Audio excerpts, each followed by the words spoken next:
Hey folks, Kevin here. Well, it's December 2nd, 2022, and I thought what I'd do is take a walk down to Pond 7 and show you where we're at this point. I just recently posted a video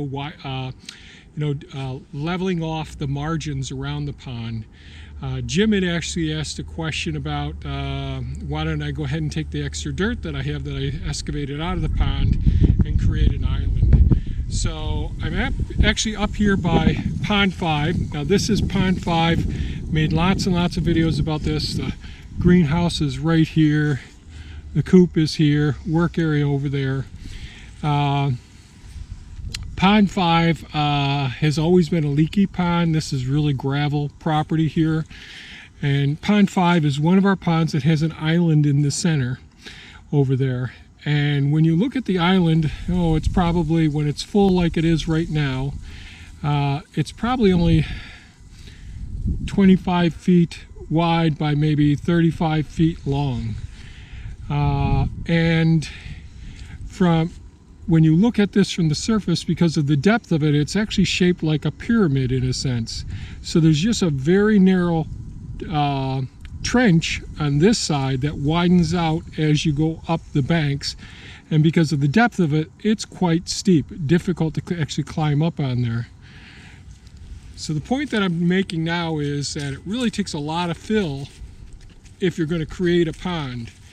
And really there's only a couple of ways that I think are wise to make a pond, and that is to actually find a spot that you want the island and then dig the pond around it. You start making trenches around it where you dig one sections. You can do it in quarters, you can do it in eighths.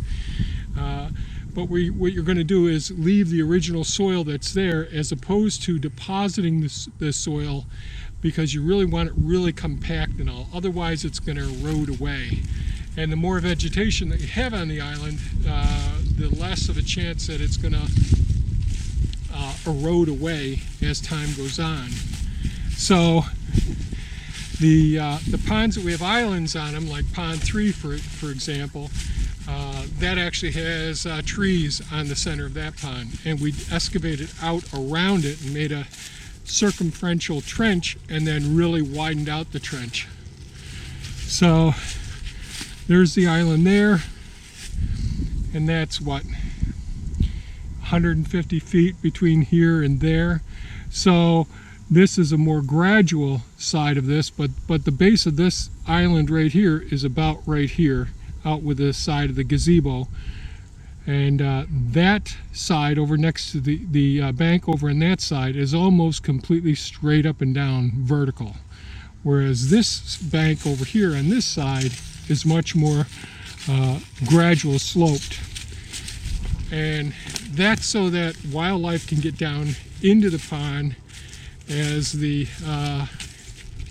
water recedes. If I'm pretty convinced that a pond isn't going to lose a lot of water during the droughts, then we go ahead and make sure that there's a marginal zone around the outside, just like I did with Pond 7. So we're going to go down there in just a second. But here we are on the other side now of Pond 5, and this is the drainage swale. And the base of this swale is pretty much level. And this leads to Pond 6. We're going to just head down there. To orient you, this is all the first food forest over here. This is all part of the food forest over here, the almond trees, it's berry bushes over here, and all of the various fruit and nut trees on this side. Well, most of the nut trees are actually over here, the almond trees. No, we'll just walk down here. And so, since Pond 5 actually has challenges, because during these droughts it does go dry, or when we only have a mild drought, it just gets pretty low. Since that goes down so low, we really rely on the rains to overfill the other ponds and saturate the soils, and then the water can work its way down after it fills Pond 5 to come down here to Pond 6. So this is Pond 6 down here. This is one that's really leaky. and all. And this is one I excavated out 2 years ago. I dug it out a little bit deeper.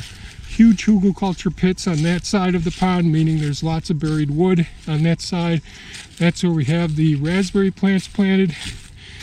And we planted lots of flowers and ornamental grasses all this spring. And this is a spillway right here. It's not running now, but we'll just follow this spillway here down to pond 7, and we'll see what the pond looks like now. See what the pond looks like now after the ponds up further got that. It's about between 3 and 4/10 of an inch of rain that we got, and that worked its way after it filled pond 6, worked its way down here to pond 7. And fortunately, I did dig out the margins when I did. And here we are with pond 7 now. So this is where I was digging around, working my way around here. And this is it. So if I were to have an island out there, this pond margin would have to be way back over here, probably close to those trailers, in order to put an island where, let's say, you'd be able to stand is right here. Or I'd have to make my island right around here and take up more of the land. Just a big hassle to, unless you're planning on having a big area and you want to work your way around a tree, an area that you want to make an island, it can be real challenging. It's something you want to plan ahead of time. And that's what we'll be doing maybe next year or the year after, down by the canal, down and back, where I took a lot of the soil that came out of here, those big piles that were all along in here. I moved down and to make a roadway so that I can remove dirt from that area as I dig out the pond. So here we are. This is pond 7.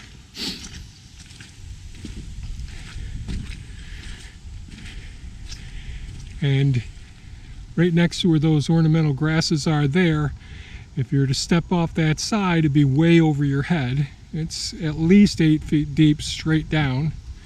Same thing over on this side. But if you were to come off this edge here, you've got 4 to 5 feet of a margin all the way around in here, where you only go down, I'm guessing just a little bit less than 2 feet. And the spillway is right over to the opposite side over there. We'll go over there. But this is the area, and previously this is the area that I was planning on planting the blueberry plants down here, transplanting them down here, and it's just too far away and it's more time consuming, more areas to manage. I'll be discussing what we're going to do with that area up there in months to come. So we'll come around to the other side here where the spillway is. And this time of year, when the leaves are gone from the trees and the various bushes and all, it's really an ideal time to scope out the property, whatever property you're on, to try and see just where everything is and where you want to put things. You can see the distance. And with ponds, if you want to have an island on one side, an island in the center of it, that takes some effort. And islands aren't a great deal of protection. I mean, raccoons swim out to that island all the time. We've got lots of video footage of them out there.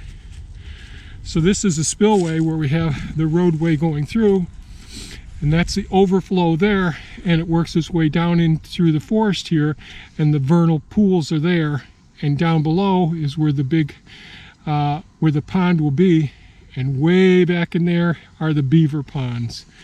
And there's more beaver ponds down around over there as well. But this is a spillway. So let's say during the spring washes, on the other side where we just walked, it turned out to be a good ground level over there because the water won't want to go over that area over there. it's going to want to work its way right out through this wide passive area. It'll go into a narrower area here. Then it has another spillway that goes off into the forest down there. So that's pond 7. It's up to full capacity at this point. Pretty happy with it. The spillway here has water in it. Chances of erosion over here are minimal. Even with big downpours, I don't think we're going to have any problems over here. It does have a peninsula. That's the area with the boulders over there. But that's it for this video. Just wanted to address the question about islands and all. Something you want to start off with and plan your excavation around the area that you want the island. Or once you dig out a big area, you got to risk digging down even deeper to mound everything up. You don't want to take fill from the side of a pond, go down through the pond and deposit it in the center of the pond, even if the pond is empty. So that's it for today's video. I hope this was of some value. If you found it of value, please give us a thumbs up, share it with your friends, and by all means, folks, stay safe, take good care of yourselves, and stay warm. It's getting cold out here. Bye-bye now.